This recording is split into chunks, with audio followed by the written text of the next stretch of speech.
Alright, so you're trying to use a controller for Apex Legends because you wanted the aim assist, but now you're like, okay, where's the movement? I want a tap strafe. I want everything else. I need it to be in place if I'm going to be a good player. This video is for you. So make sure that you go into Steam. You do not want to try to do this on Origin. So have Apex Legends running on Steam.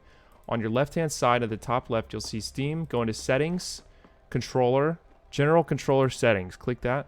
You're going to want to turn on whatever support you have for the controller you're using. So if you're using an Xbox controller, click that. PlayStation, click that. Turn everything else off. Go back. Okay. So now once you have the game pulled up here, on the right-hand side, you'll see this gear icon. Click Manage, Manage Controller Layout. You want to do Edit Layout. And on the left-hand side, click Joysticks.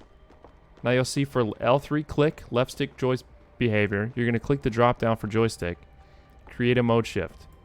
This will populate below. Under left stick, click this W key, go into keyboard, click W, gear icon, regular press, settings, hold the repeat turbo on, everything else down all the way, interruptible turned on, close this, close, back. You're done with this. Alright, launch your game. So I've already got it launched. I'm going into Apex right now. You're in the firing range. Go to your settings. For tap strafing to work with left stick click, you're going to notice that your toggle sprint is no longer going to work on left stick click. So what I've done, turned auto sprint on. This is important. Now go over to controller. If you want to toggle zoom, left stick click will not work for it. I've set mine to down on D-pad. This works best for me. Hold to interact, pick up. I don't know how many people do this. This is amazing. I highly recommend it. Set it to right bumper so you don't have to take your thumbs off the thumbsticks while you're looting.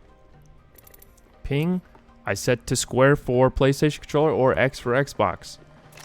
Now, this might be weird for you if you're pinging something and you're like, okay, now how do I access what it's doing here? So you have two options. You can either press square with your right thumb, and with your left thumb, you're going to use your right stick to select something. I don't do it that way. What I do, I use my index finger on square, and then with my right thumb, I use the analog stick. So index finger is on square or X, and right thumb is on the analog. So it's kind of like a little claw motion. But what you're going to notice is when you're doing something quickly, boom, I'm going to lose some over there. Boom, I'm going to attack over there. Got my eyes on that Eyes over there. Boom. Whatever. Someone's been in that area. I'm quick. You can get very quick with this. Alright? That's how I do it. Do it claw mode.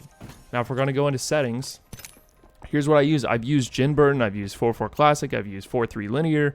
This is what works best for me. I've used a lot of controller settings before. To me, this is by far the best. Advanced look controls. 5% dead zone. 1% outer threshold. 4 response curve, 320 yaw speed, 260 pitch, 0, 0, 0, 0, 0, 130 ADS yaw, 110 ADS pitch, 0 all the way down. Keep these on. Now I'll scroll back up. You can pause at any point. Per optic settings, got these from Aiden the Destroyer. We're going to go 111, 1.2, 1.6, 1.2, 1.2. I like keeping this just like this. Now for actual aim training, there are a lot of videos out there, but the one thing I will say is that I highly recommend setting these to zipline speed. That's going to help with your tracking. I've noticed it helps a lot. So go into customize range, target speed zipline. You can copy the rest of this as well. But target speed zipline.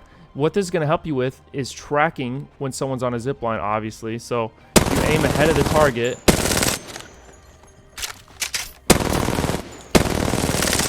And you'll get so many beams on people. Practice it with whatever gun you use. Now for the dummies, I highly recommend using aim smoothing. So normally when you shoot, it goes up in a straight line. Now if you're strafing left and moving your right stick right, you're going to get aim smoothing. So that looks terrible right there, but for the dummy, it looks amazing. Usually I can one clip these from this range. Pretty good. So one thing I forgot to mention, whenever you're doing tap strafes and wall bounces. I didn't go into the wall bounce. This is, you know, part of the whole movement technique I did not even go into. Alright, so now you're in firing range. Hopefully you've already got the settings set up. I had to go back in here to show you how to do everything, actually. So what you want is you want paddles on your controller. And with your right paddle, you want to set that to crouch. Left paddle, you want to set that to jump. And now your left stick click, obviously if you hold that, that's the W key on turbo. So it's going to look a little weird. So don't click that while you're just standing still. You're going to jitter forward. But what you're going to do is you're going to run. And while you're air strafing, you hold left stick and you move where you want to go with your right. So, boom. It's go time. Now I'm over here. Boom, on a tap strafe. Into a wall bounce. Boom, good to go.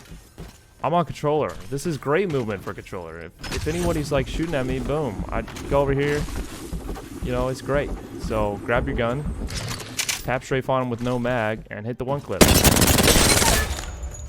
It'll be great.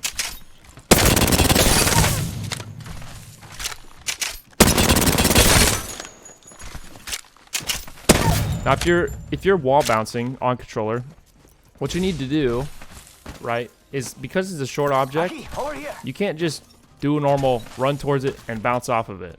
You need to hold your left stick in the opposite direction while you're bouncing off of it. So it's the same as any other wall bounce where you let go of everything else except for the jump button when you touch the wall. But if you're mantling a small object like this, you need to hold the opposite direction. Okay, and you can use that straight into your left stick click afterwards to do an air strafe onto the object you're going towards. So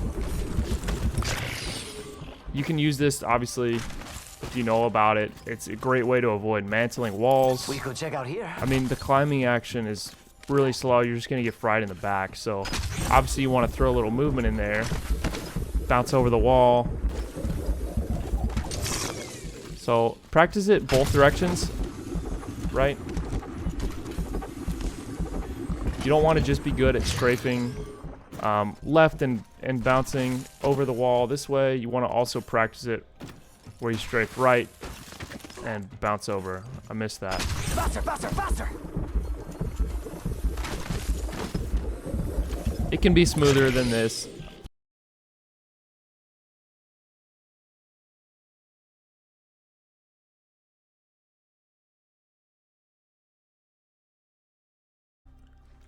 Okay, so thank you so much for watching. I hope this helps you, Basani, and whoever else stumbles across this video.